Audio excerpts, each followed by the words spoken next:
Welcome to Sweet Life Beat Life. We hope this video helps. You start by confirming prerequisites. You must have progressed far enough to access the farming or merchant hub. Once done, talk to the local NPCs and exhaust dialogue options until a recipe or seed appears. Make sure to carry at least 500 gold and some healing items so you can complete any follow-up tasks without backtracking. Also enable the nearest fast travel point so you can repeat the sequence quickly. This saves time if the item is randomized. Next, acquire seeds or the item directly through the merchant, quest reward, or crafting component exchange.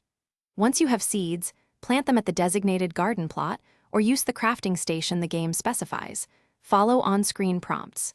You should speed time if the game allows, and tend the plant by watering or using fertilizer to avoid spoilage. If enemies can damage plots, clear nearby threats first so growth completes uninterrupted, and check the crop after each in-game day.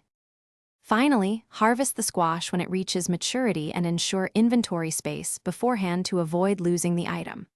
Once collected, use it in the quest turn-in, trade it to the required NPC, or apply it to the crafting recipe that unlocks the reward or character.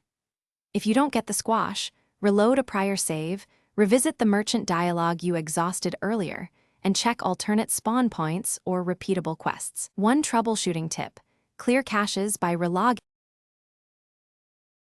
Thanks for watching. Consider subscribing if we helped you.